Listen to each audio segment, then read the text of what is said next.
Hello, today I want to show you how I built my own deck on a budget, step by step with my slideshow. Since we lived on a corner lot, we had this side area of our yard, and I built this deck here.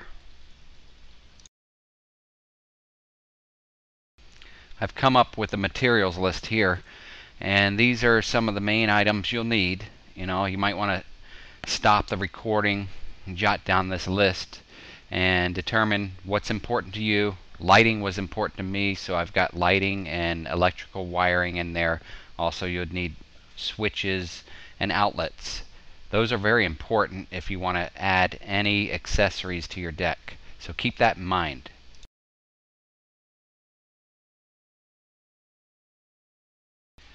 Next on the list, the tools you'll need will be a mighty ring saw, cordless drill, a post hole digger, and your primary tools such as wrenches, screwdrivers, your hand tools, your basic hand tools. But most importantly, you'll need your measuring tape and at least a 4-foot level. You got to make that deck level.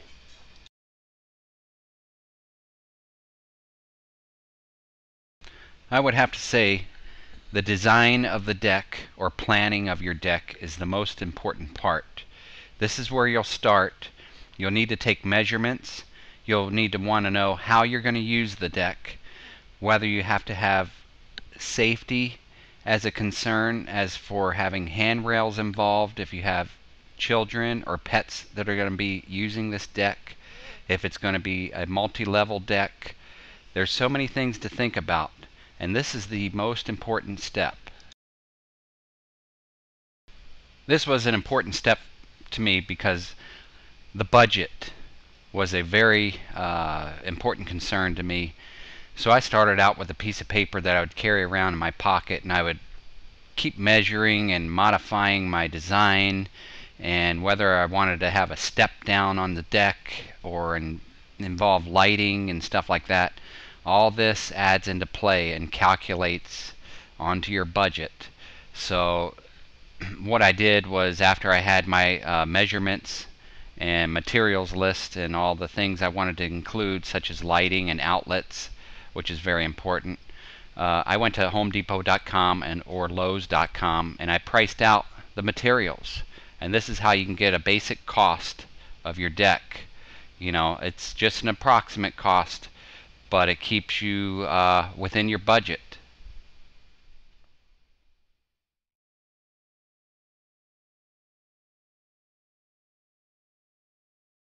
Before we started on our project, I had a living room here off the side and a side window and a wall that I wanted to build a fireplace on. So my plan was to construct a fireplace here also along with this deck build, and tear out that window and enlarge it and size it for a door insert. So that put a little kink into my plan, but we soon got started.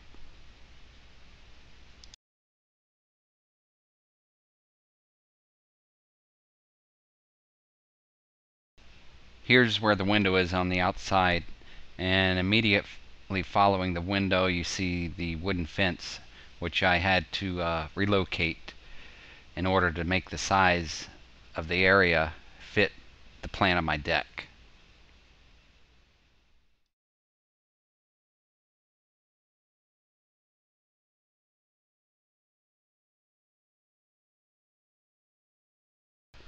The window to door conversion went in seamlessly, and so did the fireplace.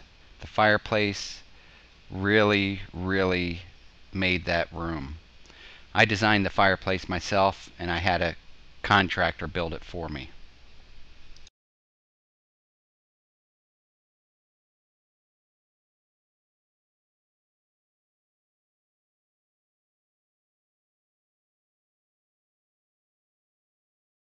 Right here you can notice we've got our fencing expanded on our lot, and my 2 dogs, they're anxious for the new deck to be installed, and I'm going to get it started right now. Right here you can see where the door is. The bottom of the door is close to the level of the ground. So I had to dig down about a foot and a half, and that's where I installed the gravel that you saw on the materials list. I put probably about 6 to 8 inches of gravel in that foot and a half that I dug down, so that it would drain properly and not build up water underneath my entry door there. I want you to also keep in mind that all of this deck wood was pressure treated. The framing and the top wood pieces were pressure treated, especially because we're at this height on the ground.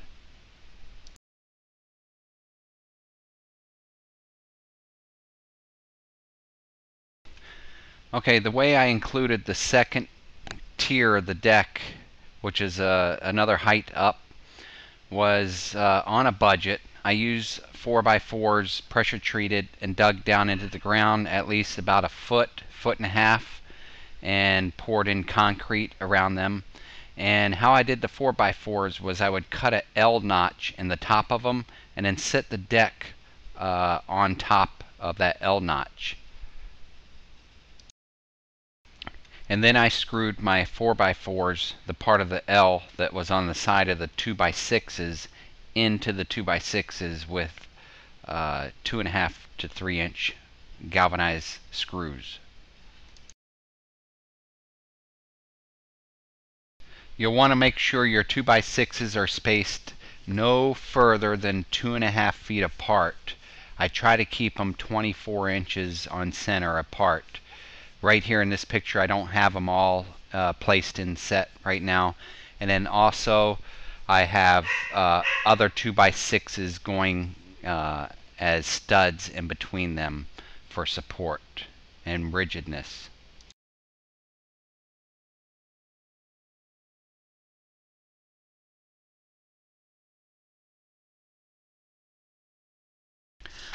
I went into this project knowing that I wanted to add features to this deck to make it unique. You know, there's one thing to building a slab, you know, a 8x12 flat deck, and then there's another to where you add lighting and pillars and benches, handrails, and steps. And this is where I incorporated pillars into mine. It takes a lot of extra work, but trust me, it's the wow factor that you want. If you want to include lighting, outlets, and switches, like I feel is important to your deck, what you'll need to get is some coated outdoor Romex electrical cable, and make sure you have coated staples to staple them and attach them to the framing of your deck before you put your top deck boards on. It's very important.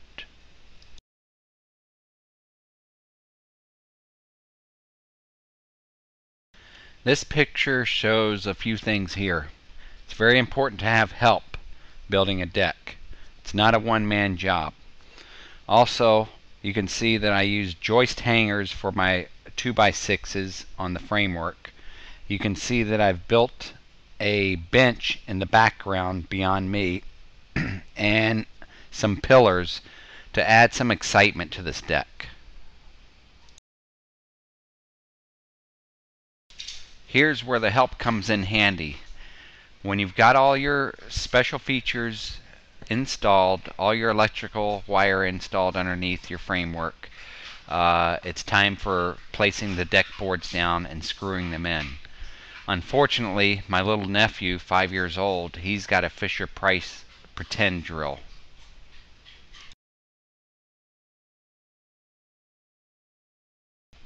Now, as we take a look at the end result photos, I want to remind you that what's most important is the unique features such as pillars, lighting, outlets, benches, handrails, and multi-deck levels. As you can see, it takes, you know, a few weekends to build all this stuff, but it lasts a lifetime.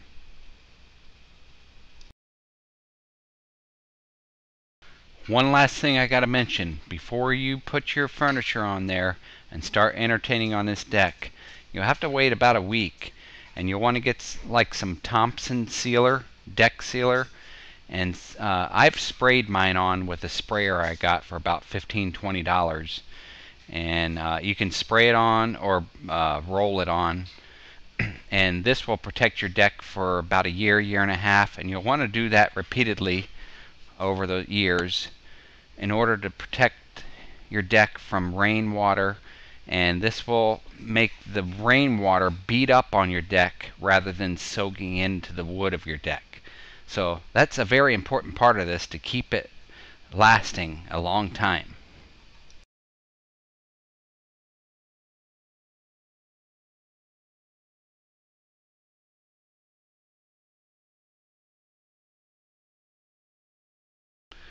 Thank you for joining me on this deck building process, and I hope it helps you out, gives you some ideas and a method in order to start your project and end it successfully. Goodbye for now.